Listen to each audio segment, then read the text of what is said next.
नमस्कार दोस्तों, आपका मेरे चैनल इंश्योरेंस अपडेट में बहुत बहुत स्वागत है।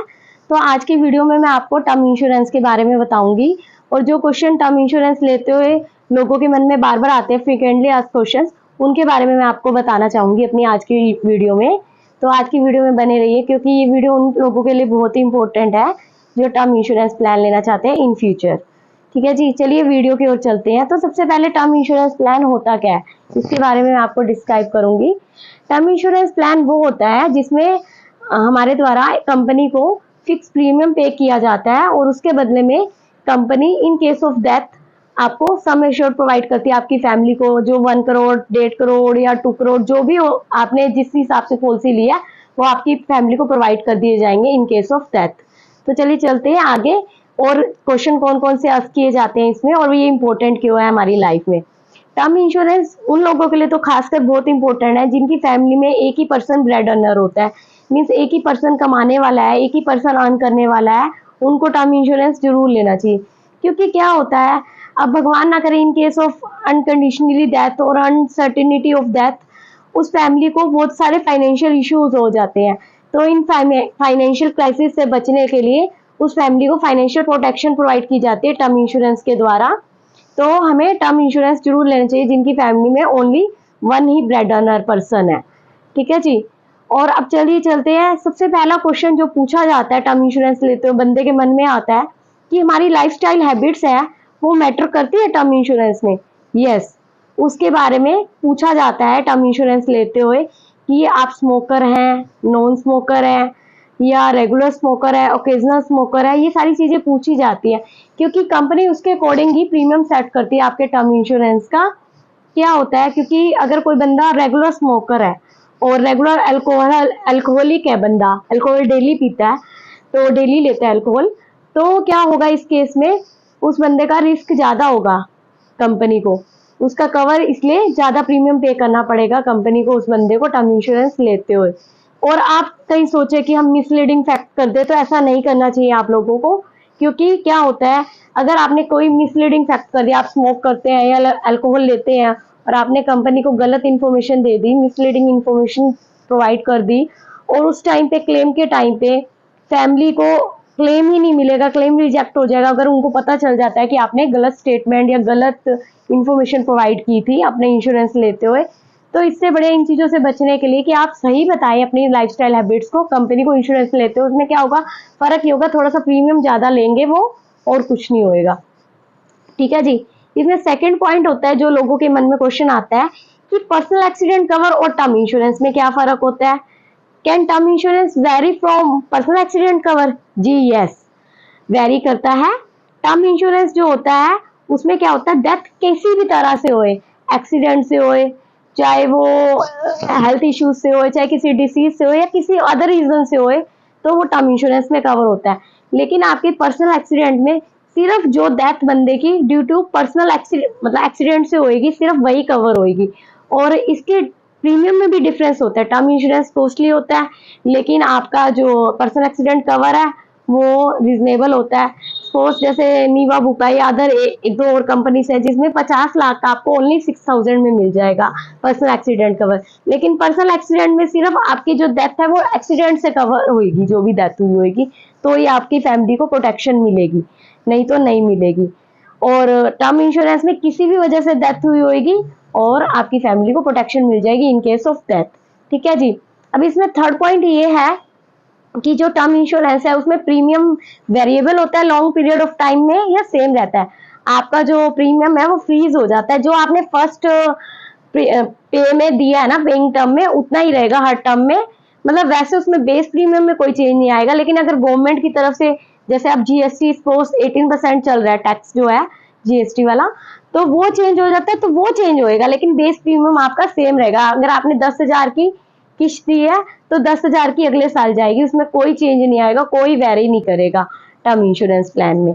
ठीक है जी, इसमें फोर्थ पॉइंट आपका ये है जो पूछा जाता है क्वेश्चन बार बार कि टर्म इंश्योरेंस प्लान है और लाइफ इंश्योरेंस प्लान है, उसमें क्या डिफरेंस है। लोग बहुत इसमें कंफ्यूज होते हैं, मेरे पास भी कई लोग पूछते हैं क्वेश्चन फ्रेंड सर्कल में, उनको पता है कि ये इंश्योरेंस कंपनी की इसको अच्छी नॉलेज है, तो वो लोग कहते हैं कि लाइफ इंश्योरेंस और टर्म इंश्योरेंस में क्या डिफरेंस है। लाइफ इंश्योरेंस का सब पार्ट है जो टर्म इंश्योरेंस। लाइफ इंश्योरेंस में हमारे बड़े सारे प्लान्स होते हैं, मनी बैक प्लान और whole life insurance policy plan, retirement plan, और इसी में ही एक पार्ट है टर्म इंश्योरेंस प्लान। तो ये इसका सबसेट है। तो टर्म इंश्योरेंस में क्या होता है कि आपको एक प्रीमियम पे करना होता है, डेथ के केस में आपको पैसा मिल जाता है। अब आप कहेंगे कि टर्म इंश्योरेंस में फिफ्थ क्वेश्चन ये होता है कि इसमें हमारी सर्वाइवल बेनिफिट कितना है, कि मैच्योरिटी पे हमें कुछ मिलेगा या नहीं मिलेगा अगर डेथ नहीं होती, इन केस ऑफ डेथ नहीं होती बंदे की जिसने प्रीमियम दिया है, तो क्या मिलेगा उस केस में। डेथ के केस में तो बेनिफिशियरी या नॉमिनी को मिल जाएगा, मैंने आपको पहले ही डिस्क्राइब कर दिया। लेकिन अगर डेथ नहीं होती तो मिलेगा या नहीं मिलेगा। तो इसमें मैं बता दूं, अगर प्योर टर्म इंश्योरेंस पॉलिसी है जो विदाउट आरटीआई होती है, मतलब आरटीआई मतलब रिटर्न टू इन्वेस्टमेंट, जिसमें रिटर्न टू इन्वेस्टमेंट नहीं होती प्योर टर्म इंश्योरेंस पॉलिसी में, उसमें आपको कुछ भी नहीं मिलेगा अगर डेथ नहीं होती। लेकिन आजकल कुछ ऐसे प्लान आ गए हैं जिसमें आरटीआई है ऑप्शन, रिटर्न टू इन्वेस्टमेंट, तो उसमें आपको जो आपने पे किया हुआ प्रीमियम वापस मिल जाएगा, डेथ नहीं भी हुई तो भी। तो मैं अपनी अगली वीडियो में आपको वो भी बताऊंगी कि रिटर्न टू इन्वेस्टमेंट और विदाउट रिटर्न टू इन्वेस्टमेंट कौन सा टर्म प्लान लेना चाहिए, कौन सा नहीं लेना चाहिए, वो मैं अपनी नेक्स्ट वीडियो में डिस्क्राइब करूंगी। अब चलिए चलते हैं 6 पॉइंट की ओर। अगर कोई बंदा इंडिया में टर्म इंश्योरेंस प्लान ले रहा है और वो बाहर चला जाता है, उसके बाद उसकी जॉब लग जाती है, मतलब किसी भी रीजन वहीं पे डेथ हो जाती है उसकी, तो उस केस में बेनिफिशियर को टर्म इंश्योरेंस प्लान मिलेगा, उसका कवर मिलेगा या नहीं मिलेगा। तो ऑब्वियसली यस, उसको कवर मिलेगा, क्योंकि उसने आप अपनी पॉलिसी को कंटिन्यू रखी है। अगर आप बाहर गए हैं लेकिन अगर डेथ हुई है तो क्लेम मिलेगा बेनिफिशियर को, उसमें डॉक्यूमेंट जमा कराने पड़ेंगे बस आपको, बाहर के कहाँ जिस भी हॉस्पिटल में आप एडमिट थे आपके बेनिफिशियर को, मतलब किस तरह डेथ हुई, जो भी है सारी मतलब इंफॉर्मेशन और सारे डॉक्यूमेंट सबमिट कराने पड़ेंगे, आपको क्लेम मिलेगा। इसी से रिलेटेड एक और क्वेश्चन आता है मन में कि एनआरआईज जो होते हैं वो अगर इंडिया में आके पॉलिसी ले सकते हैं या नहीं ले सकते ये वाली। जी यस, आप ले सकते हैं वो वाली पॉलिसी अगर आप एनआरआई है, तो इसमें कोई दिक्कत की बात नहीं है। क्योंकि क्या होता है कि जो एनआरआई होते हैं उनको बस उस टाइम इंडिया में अवेलेबल रहना पड़ता है, अगर जब वो इंश्योरेंस करा रहे हैं। मतलब क्या होता है इसमें मेडिकल टेस्ट जरूरी होता है टर्म इंश्योरेंस प्लान्स में, तो उस टाइम पे अगर वो अवेलेबल होगा तो लॉजिस्टिक कंपनीज है उनको हेल्प हो जाएगी इस चीज में। और मेडिकल टेस्ट वगैरह इंडिया में रहना जरूरी है, बस उस टाइम पे जब वो पॉलिसी ले रहा है टेस्ट वगैरह हो जाएंगे, उसको अपने वहाँ की आधार कार्ड वगैरह जो भी है उनके वहाँ के डॉक्यूमेंट्स है वो सबमिट कराने होंगे बस, और उसका हो जाएगा, उसको उस टाइम इंडिया आना पड़ेगा। एनआरआई ये पॉलिसी ले सकते हैं। तो चलिए चलते हैं अपने 8th पॉइंट की ओर कि इसमें टैक्स प्रोविजन क्या है। तो आपको अगर आप ये वाली पॉलिसी लेते हैं टर्म इंश्योरेंस, तो आपको 80C के अंदर टैक्स डिबेट मिल जाएगी। 80C सेक्शन है जिसमें 1.5 लाख तक का आपको एग्जम्पशन मिल जाएगा। प्लस दूसरा इसमें एक और बेनिफिट है, जो आपका क्लेम है ना वो आपका रिजेक्ट नहीं होएगा, आपको क्लेम के टाइम पे पूरा अमाउंट मिल जाएगा। अगर आपका टैक्स में मतलब बिल्कुल टैक्स नहीं कटेगा, उसमें टैक्स फ्री मिलेगा आपको। और इंश्योर जो है वो अगर क्या कहते हैं मल्टीपल क्लेम ले सकता है, ये पूछते हैं कई लोग क्वेश्चन, मल्टीपल क्लेम ले सकता है या नहीं इंश्योर। तो यस, मल्टीपल कंपनी से भी हम टर्म इंश्योरेंस प्लान या लाइफ इंश्योरेंस पॉलिसी ले सकते हैं।